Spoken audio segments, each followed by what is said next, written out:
Most people believe totalitarianism arrives with dramatic fanfare. Jackboots marching through streets, sudden coups, obvious dictators seizing power. This comfortable delusion prevents us from recognizing the quiet dissolution happening around us. Having witnessed the collapse of civilized society in my lifetime, I can tell you that totalitarianism never announces itself. It emerges from conditions so ordinary, so familiar, that we mistake its early stages for temporary political turbulence. The signs we miss are not dramatic seizures of power, but the gradual erosion of spaces where people can gather as equals to discuss common concerns. When I analyzed the origins of 20th century totalitarian movements, I discovered that their success depended not on conquering existing political institutions, but on the prior disappearance of political life itself. Before the mass rallies and state terror, something more fundamental had already vanished: the capacity of people to act together in pursuit of shared purposes. Today, we face conditions strikingly similar to those that preceded the totalitarian catastrophes of the last century. Yet we focus on the wrong indicators: polling numbers, election results, policy disagreements, while missing the deeper structural changes that make totalitarian solutions appear reasonable to desperate populations.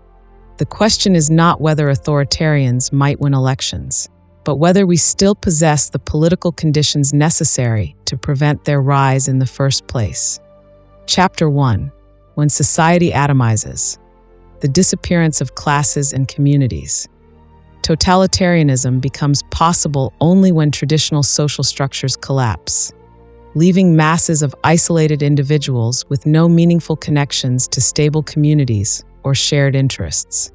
In my analysis of European society between the wars, I observed how the breakdown of class distinctions, paradoxically, did not create equality, but rather eliminated the very foundations of political organization. Before totalitarian movements could mobilize the masses, something crucial had to happen: the dissolution of social classes as politically relevant groupings. This might seem counterintuitive. Surely the elimination of rigid hierarchies represents democratic progress? But classes, however unjust their internal arrangements, provided individuals with group identities, shared interests, and collective capacity for political action. A working-class person understood their position in society and possessed organizations through which to pursue common goals with others in similar circumstances. When these class-based communities disintegrated through economic catastrophe, rapid social change, or the bureaucratization of labor relations, people found themselves in a peculiar condition: atomized individuals connected to society only through abstract statistical categories rather than concrete political relationships. They became what I termed superfluous people, neither needed by the economy in traditional ways nor organized into groups capable of defending their interests. This atomization creates a particular psychological condition that totalitarian movements exploit brilliantly. Isolated individuals, cut off from the reality testing that comes from participation in stable communities, become susceptible to ideological explanations that promise to restore meaning and belonging. The loneliness of modern mass society, not material deprivation alone, creates the emotional conditions for totalitarian mobilization.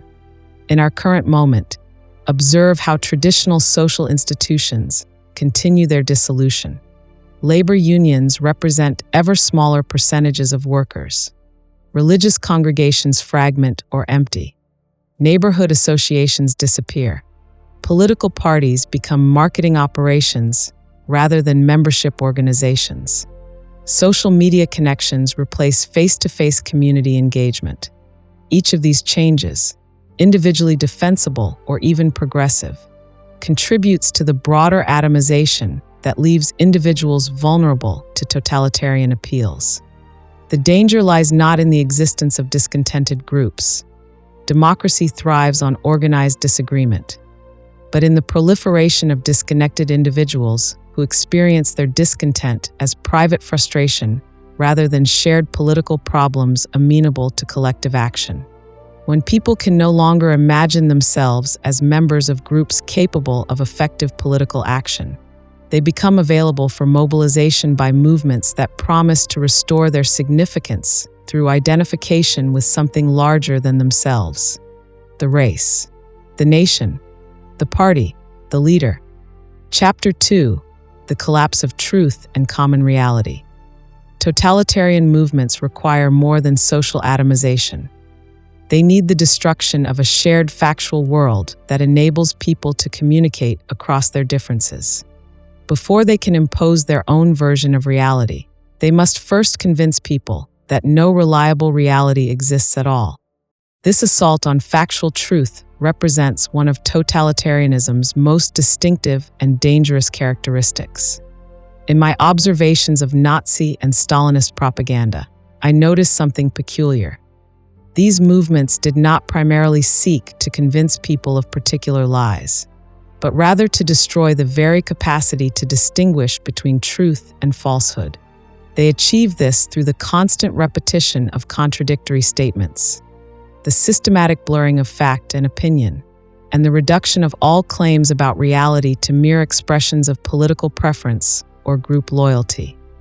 The genius of this approach lies in its recognition that once people lose confidence in the possibility of ascertaining facts, they become dependent on the movement itself as the sole source of coherent interpretation. If everything is potentially false, then any explanation becomes as plausible as any other, and the most psychologically satisfying explanation, usually one that identifies clear enemies and promises simple solutions, tends to prevail. This destruction of common factual reality has profound political consequences. Democratic politics depends on the ability of citizens to share enough common understanding of actual conditions to engage in meaningful debate about how to respond to them. When this shared factual foundation dissolves, politics becomes purely tribal, a contest between incompatible worldviews rather than a collective effort to address common problems. We witness this dynamic accelerating in our digital age. Information abundance, paradoxically, creates conditions similar to those that totalitarian movements once had to manufacture artificially. When every claim can be countered with alternative facts, when expert knowledge becomes just another opinion, when personal experience gets filtered through algorithms that confirm existing biases, the shared world necessary for political life begins to disappear. The temptation is to respond by insisting more forcefully on the truth of particular facts. But this misses the deeper problem: the erosion of institutions and practices that maintain common standards for evaluating factual claims. The crisis is not that people believe false things. Humans have always done that, but that we are losing the social and cultural mechanisms through which communities collectively distinguish between reliable and unreliable information. Totalitarian movements thrive in this epistemological chaos because they offer something democracy cannot: absolute certainty in an uncertain world. They promise to eliminate the burden of judgment that democratic citizenship requires. Instead of demanding that individuals think through complex problems and make difficult choices among imperfect alternatives, they provide simple, comprehensive explanations that render such thinking unnecessary. The remedy cannot be the imposition of official truth. That would itself constitute a step toward totalitarianism. Instead, we must rebuild institutions and practices that enable collective reality testing while preserving space for legitimate disagreement about what our shared facts mean and how we should respond to them. Chapter 3: When politics becomes administration, the bureaucratization of power. Think carefully about your own relationship to political power. When did you last participate in a genuine political decision? Not casting a vote for predetermined candidates, but joining with others to deliberate about common problems and decide together how to address them. If you struggle to answer this question, You have experienced what I consider one of totalitarianism's most insidious preconditions: the transformation of politics into administration. True political life occurs when people come together as equals to discuss and decide matters of common concern. This activity, what I call action, distinguishes human beings from other animals and creates the public world in which we develop our distinct identities through interaction with others. Politics, properly understood, is not about governing people, but about people governing themselves through collective deliberation and decision-making. Totalitarian movements succeed by offering pseudo-political alternatives to populations that have already been excluded from authentic political participation. When people experience government as something done to them rather than by them, when political decisions appear to emerge from expert knowledge rather than citizen deliberation, when complex administrative systems mediate every aspect of public life, the stage is set for movements that promise to restore popular sovereignty through identification with powerful leaders. The bureaucratization of political life creates what I call the rule of nobody. Systems so complex and impersonal that no individual citizen can influence them through political action. Bureaucracies operate according to internal logic rather than political direction. They respond to technical rather than political criteria. They treat citizens as cases to be processed rather than as participants in shared governance. This administrative approach to governance, however efficient it might appear, eliminates the spaces where political experience develops. Citizens become clients of service-providing institutions rather than members of self-governing communities. They learn to petition bureaucrats rather than deliberate with fellow citizens. They focus on individual benefits rather than common goods. The psychological effect is profound. People begin to experience themselves as powerless subjects rather than empowered agents. They develop what we might call political atrophy, the loss of capacity for collective action that comes from disuse, like muscles that weaken without exercise. Political faculties deteriorate when people have no opportunities to practice them. Totalitarian movements exploit this atrophy by channeling frustrated desires for political agency into mass rallies, demonstrations, and other forms of pseudo-participation that create feelings of power without actual political content. People experience the intoxication of collective action without the discipline of collective deliberation. They feel important without bearing real responsibility for decisions. The bureaucratization process accelerates during crises when populations willingly trade political participation for administrative efficiency. Emergency measures, initially justified by urgent circumstances, become permanent features of governance. Decisions that should require public deliberation get delegated to experts who operate beyond democratic accountability. Consider how many aspects of your life are now governed by administrative rules created without your participation. Housing regulations, workplace policies, educational standards, healthcare procedures, financial regulations, transportation systems, communication technologies. Each of these domains was once subject to more direct political control by local communities. Their bureaucratization represents a transfer of power from citizens to administrators, from politics to administration. The danger is not that these systems are malevolent, but that they eliminate the conditions under which people develop political judgment and experience political agency. When every important decision gets made by someone else according to criteria we don't understand through processes in which we can't participate, we lose the capacity to govern ourselves. Chapter 4: The Manufacture of Enemies. How Movements Create Targets. Totalitarian movements cannot survive without enemies, not opponents. Democracy thrives on legitimate opposition, but enemies whose very existence supposedly threatens the movement's followers so fundamentally that normal political constraints no longer apply. The manufacture of such enemies represents both a tactical necessity and a structural requirement for totalitarian mobilization. In my analysis of anti-Semitism as a political weapon, I discovered that totalitarian movements choose their primary enemies not because these groups pose actual threats, but because they can serve specific propaganda functions.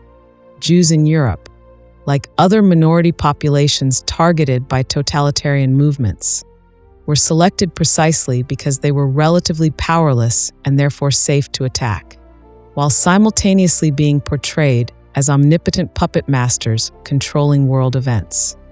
This paradox, depicting enemies as both contemptibly weak and terrifyingly powerful, serves essential psychological functions for atomized individuals seeking to restore their sense of agency and significance. The enemy provides a simple explanation for complex problems while offering a concrete target for frustrated action. Destroying the enemy promises to solve everything that has gone wrong. The process of enemy manufacture follows predictable patterns that we can observe in contemporary political movements. First, the movement identifies groups that can plausibly be blamed for the problems that concern potential followers. These groups must be visible enough to serve as recognizable targets, but vulnerable enough that attacking them carries minimal risk of effective retaliation. Second, the movement systematically exaggerates both the threat these groups pose and their responsibility for social problems. Every negative development gets attributed to enemy action. Coincidences become evidence of conspiracy. Normal social tensions become existential conflicts requiring total victory or total defeat. Third, the movement begins treating ordinary political disagreements as evidence of enemy infiltration or sympathy. Compromise becomes collaboration. Moderation becomes betrayal. The space for legitimate opposition shrinks as more and more positions get classified as enemy propaganda designed to weaken the movement's resolve. This dynamic creates what I call the world of the movement, a self-contained reality in which everything confirms the movement's central narrative about embattled virtue struggling against coordinated evil. Contradictory evidence gets reinterpreted as proof of enemy cleverness. Failed predictions get explained as enemy sabotage. The movement becomes unfalsifiable because any challenge to its claims gets redefined as enemy attack. The manufacture of enemies serves another crucial function. It provides the movement's followers with a sense of historical importance. Instead of being ordinary people living ordinary lives, they become warriors in a cosmic struggle between good and evil. Their personal frustrations and failures become episodes in a larger drama of resistance against forces that seek to destroy everything valuable in human existence. Watch how contemporary movements employ these techniques. Observe how they identify vulnerable groups, immigrants, minorities, intellectuals, journalists, and systematically inflate both their supposed power and their malevolent intentions. Notice how normal social problems get attributed to enemy action rather than complex causes requiring nuanced responses.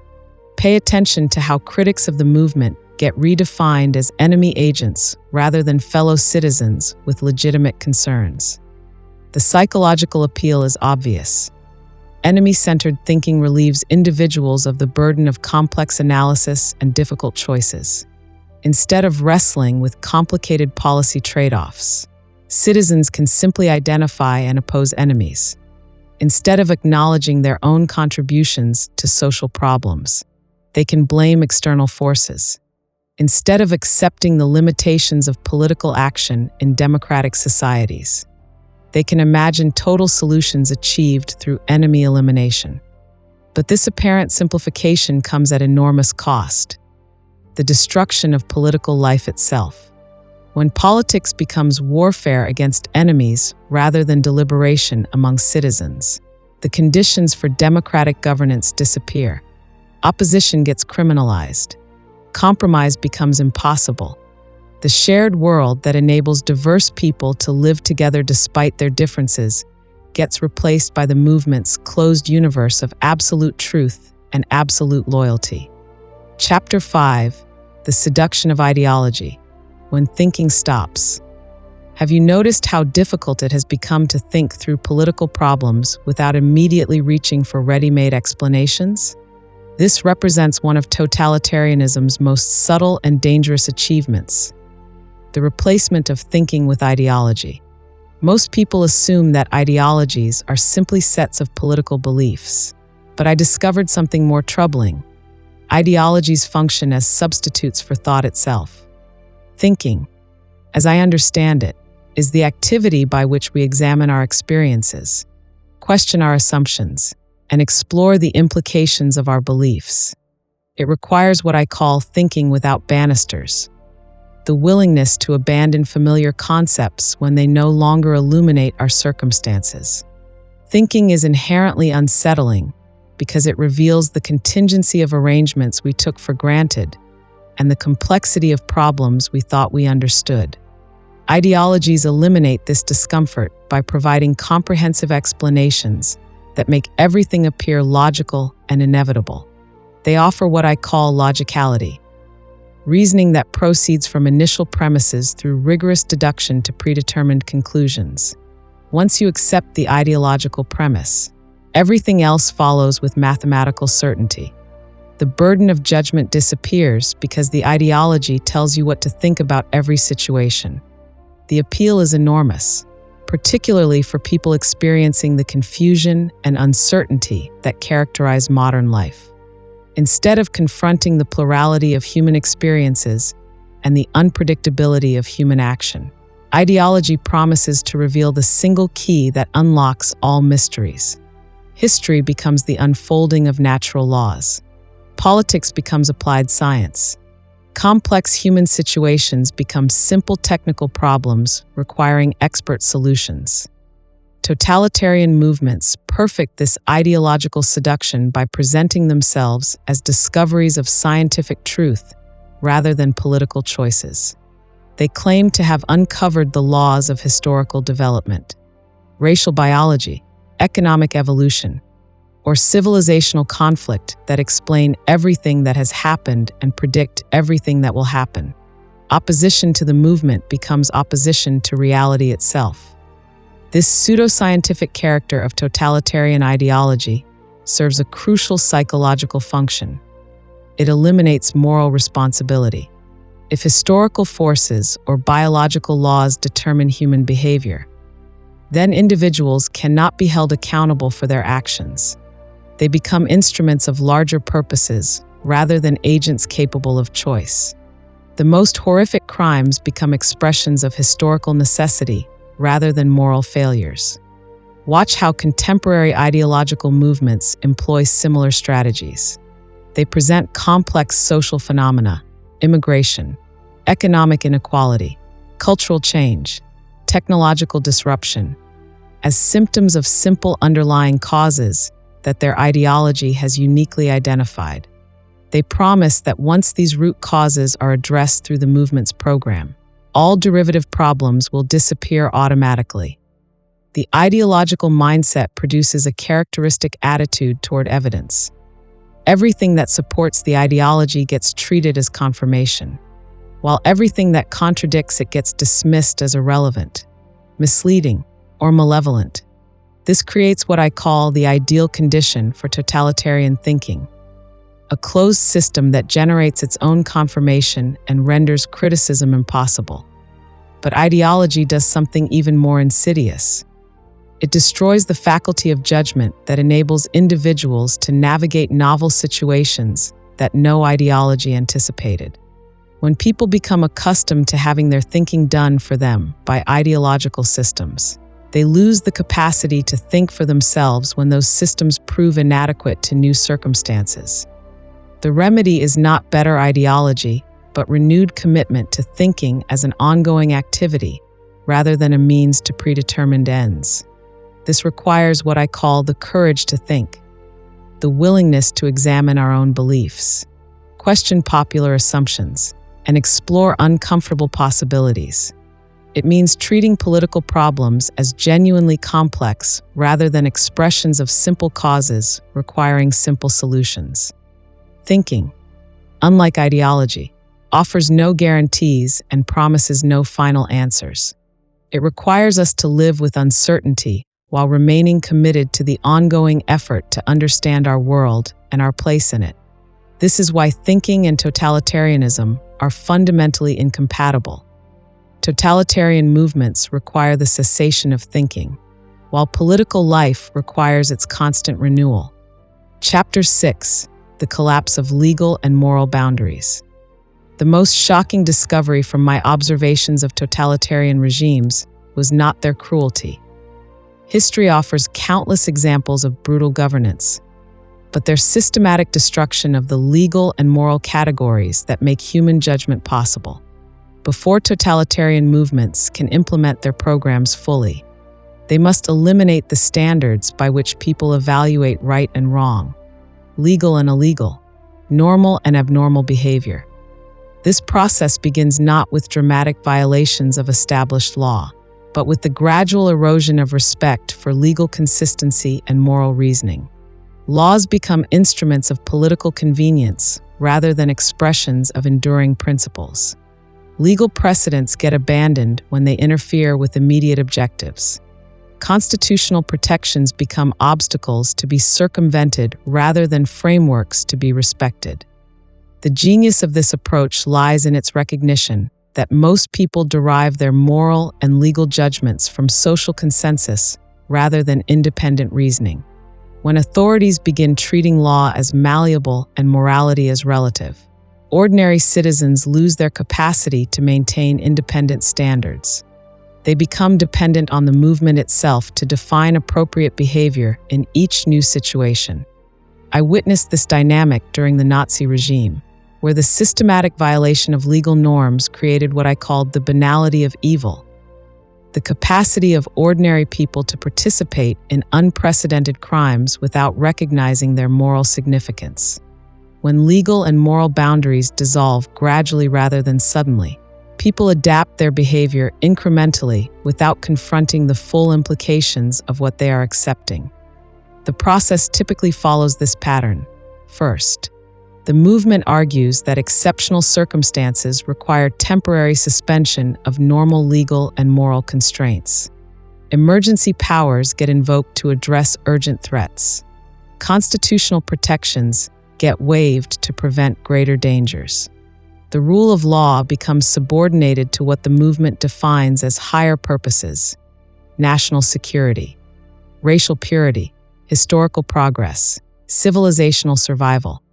Second, these exceptions become regularized through administrative procedures that make violations appear bureaucratically normal. Special courts get established to handle exceptional cases. New categories of crime get created to criminalize previously legal behavior. Enforcement agencies get expanded powers to operate beyond traditional oversight mechanisms.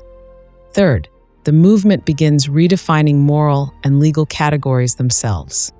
Actions that were previously considered criminal get reclassified as patriotic duties. Behaviors that were once regarded as virtuous get redefined as traitorous collaboration with enemies. The meaning of justice, freedom, equality, and other fundamental concepts get systematically altered to serve movement objectives. Consider how this dynamic operates in contemporary politics. Observe how legal precedents get dismissed when they constrain preferred policies. Notice how constitutional principles get reinterpreted to justify previously unthinkable exercises of power. Watch how moral arguments get replaced by assertions about political necessity or historical inevitability. The psychological effect on ordinary citizens is profound. When legal and moral standards become uncertain, people lose the capacity to evaluate government actions according to consistent principles. They begin looking to political authorities for guidance about what to think and how to behave in specific situations. Independent moral judgment atrophies from disuse. This dependency creates the conditions for what I call totalitarian complicity, the widespread participation of ordinary people in extraordinary crimes without the psychological experience of moral transgression. When people can no longer maintain independent standards of right and wrong, They become available for mobilization in service of whatever purposes the movement defines as legitimate. The destruction of legal and moral boundaries serves another function. It eliminates the possibility of political opposition based on principled disagreement. When opponents cannot appeal to shared legal and moral standards, they cannot construct arguments that might persuade citizens currently supporting the movement. Opposition becomes mere assertion of competing preferences rather than reasoned argument about how to honor common principles. The remedy requires more than defensive efforts to protect existing legal and moral institutions, though such protection remains essential.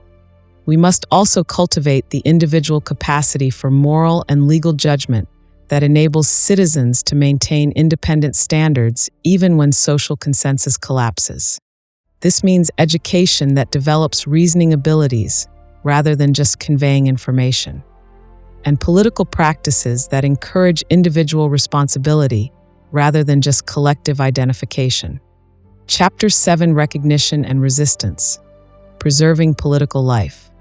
The question that haunts every serious student of totalitarianism is this: can democratic societies recognize the danger in time to preserve the conditions that make political life possible?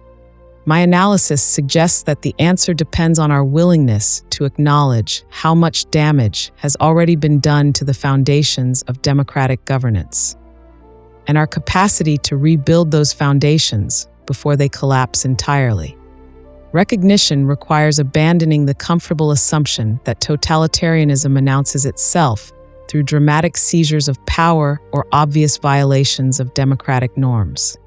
The movements I studied succeeded precisely because they appeared to offer democratic solutions to democratic problems. They mobilized mass support through electoral processes. They claimed to represent popular will against corrupt elites. They promised to restore authentic democracy rather than destroy it. This democratic disguise makes totalitarian movements particularly dangerous in societies that have lost the capacity to distinguish between democracy as a form of government and democracy as a way of life. Democratic government can be maintained through administrative procedures and electoral mechanisms, but democratic life requires ongoing political participation by citizens capable of thinking and judging for themselves. The preservation of democratic life depends on what I call political action. The capacity of people to come together as equals to discuss common problems and decide how to address them collectively. This capacity cannot be maintained through institutional arrangements alone. It requires constant practice in real political situations where people exercise judgment, bear responsibility for decisions, and experience the consequences of their choices. Contemporary societies face a paradox. We possess more democratic institutions than any previous generation, yet fewer opportunities for genuine political participation. We vote more frequently but deliberate less deeply. We have more access to information, but less capacity for collective judgment. We enjoy more individual rights, but experience less political agency. The remedy cannot be purely institutional because the problem is not primarily institutional. We need new forms of political practice that enable people to experience themselves as agents rather than subjects, as participants rather than spectators, as citizens rather than consumers of government services.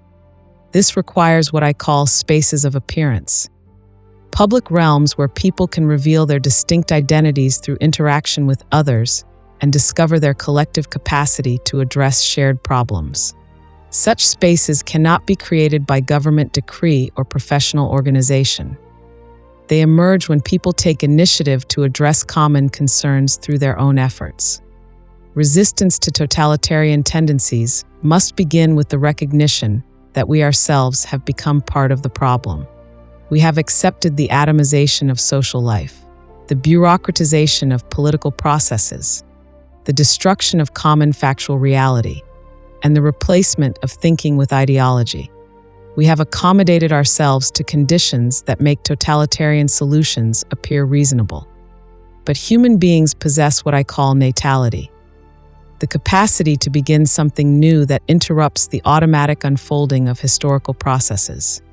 This capacity for new beginnings represents our deepest political resource because it enables us to establish new forms of political life even under the most unpromising circumstances.